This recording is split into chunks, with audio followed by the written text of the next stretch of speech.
Posibleng bumaba hanggang 36 pesos ang presyo ng bigas ngayong buwan. Yun nga lang, kumakabig naman sa kamahalan ng imported rice. Kaya plano ng DA, patawan ng SRP ang mga inaangkat na bigas. May report si Clazel Pordilia.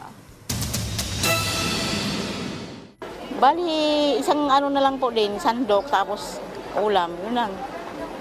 Tapos mabubusog lang ako sa tubig. Sa mahal ng presyo ng bigas, ganyang klaseng pagtitipid na ang ginagawa ni Lita, mapagkasya lamang ang 2 kilong bigas para sa kanyang 4 na anak sa loob ng 3 araw. Ayon sa Philippine Statistics Authority, record high ang presyo ng bigas simula noong 2009 na nagtulak ng mas mabilis sa inflation rate nitong Setyembre.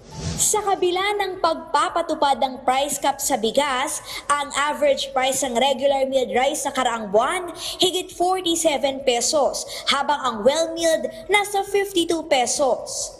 Nung first phase ng ating data collection, may mga outlets na nagsasabi na inuubos nila yung stocks dito sa regular and well-milled rice, kaya nagkaroon ng mas mataas na presyo doon. Nung second phase, doon nagkaroon ng adjustment, mas marami yung masasabi nating compliant. Sabi ng Department of Agriculture, tiyak na mas mataas pa ang presyo ng bigas kung hindi umiral ang price ceiling. Pero bababa na rin daw ang presyo ng bigas bago matapos ang Oktubre. In retail siguro mga 36, 38 pesos yan. Pwedeng bumaba na. Dahil harvest maraming produce. Sa pinakabagong price monitoring ng DA, naglalaro sa 40 hanggang 62 pesos ang presyo ng lokal na bigas. Nasa 42 hanggang 60 pesos naman ang imported. Ang sobrang mahal na presyo ng inaangkat na bigas, dapat daw bantayan ng DA, gate ni Senator Cynthia Villar.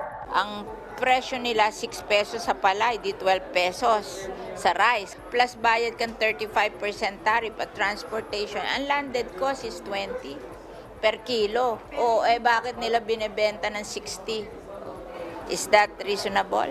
Ano yan? Cartel yan? Trader yan? They're making money. Suwestyon ng samahang industriya ng agrikultura, patawa ng suggested retail price ang imported rice. Ang world market price ng bigas bumaba yung premium rice nasa ang bagong presyo is nasa $580 per metric ton sa Thailand. Dapat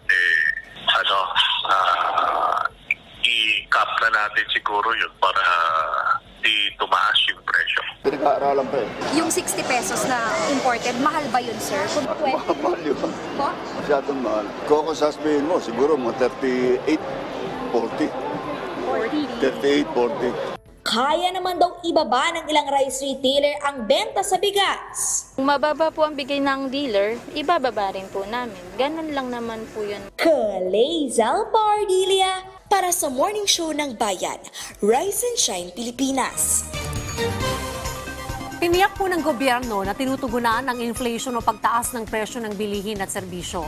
Kasama sa ginagawang pag-alalay sa mamamayan ang pagbibigay po ng Digital Food Stamp Program o monthly meal augmentation na aabot ng 3,000 piso. Malaking tulong din ang fuel subsidy sa mga pampublikong sasakyan dahil sa sunod-sunod na oil price hike. Itinaas na rin ang buying price ng palay at may 10,000 ayuda para sa mga magsasaka. Ipinatigil na rin ni Pangulong Marcos Jr. ang pass-through fee sa mga kalakal. Nakikitang dahilan sa pagtaas ng inflation nitong September ang mga dumaang kalamidad. Talagang malaki ang epekto ng mga pagbaha sa Central Luzon. 2 months na ito na magkasunod na mataas yung kanilang inflation rate at kinausap namin din yung ating mga officials sa Region 3 at ito nga yung explanation nila, nakikita sa mga datos na tumaas yung vegetables, prices ng bigas dahil nga dun sa epekto ng pagbaha.